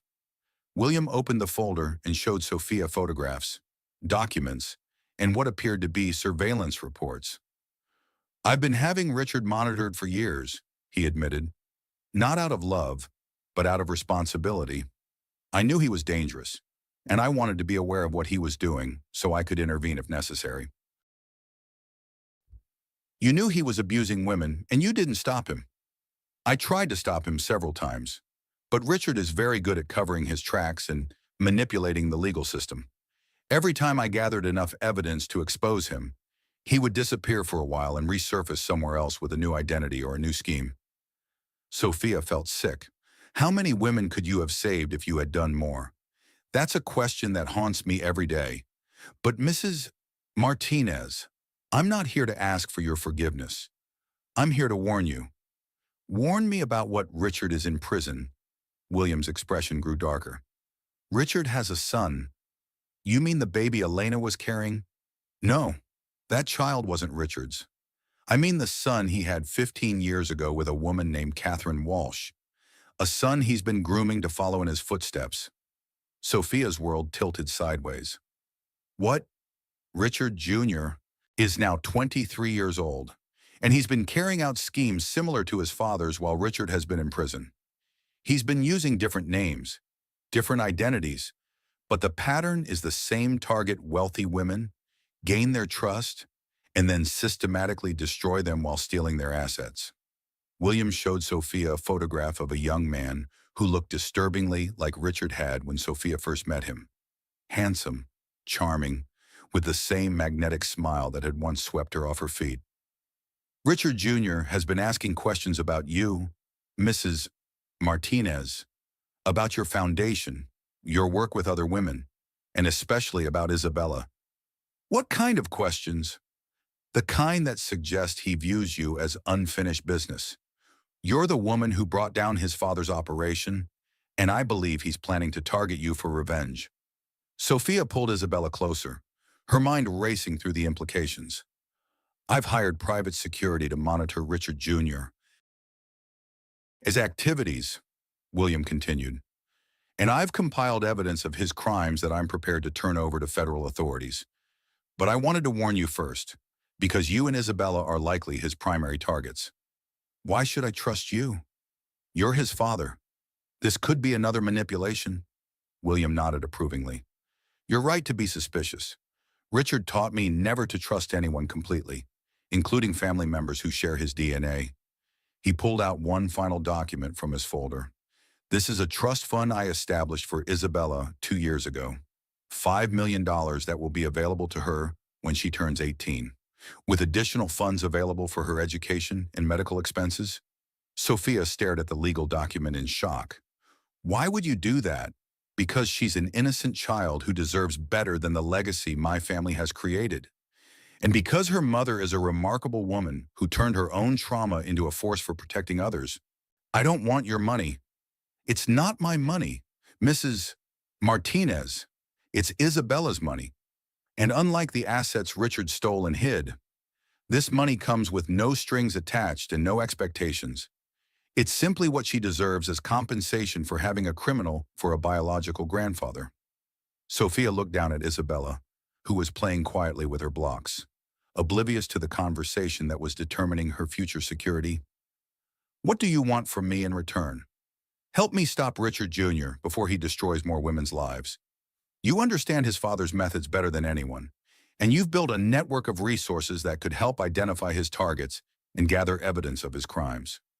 And if I refuse, then I'll turn my evidence over to federal authorities and hope they can stop him without your help. But Mrs. Martinez, you've proven you're not someone who walks away when other women are in danger. That evening, after William Blackwood had left and Isabella was asleep, Sophia sat in her office staring at the trust fund documents and the surveillance photos of a young man who carried his father's face and, apparently, his father's crimes. She called Jennifer Torres, who arrived within an hour. This is unbelievable, Jen said, reviewing the documents William had left. Richard has a son who's been operating the same schemes, apparently for years, and according to his grandfather, I'm now a target. What are you going to do? Sophia looked at the photo of Richard Jr., remembering the charming smile his father had used to manipulate her for 8 years. I'm going to stop him, she said simply. Just like I stopped his father? Sophia, you have Isabella to think about now. You've built a good life here. Are you sure you want to put yourself back in danger? Jen, what kind of world am I building for Isabella if I let criminals like Richard Jr. continue targeting women? What kind of mother would I be if I had the power to stop him and chose not to use it? That night, Sophia updated her blog with a post titled, "The Next Generation When Criminal Patterns Repeat."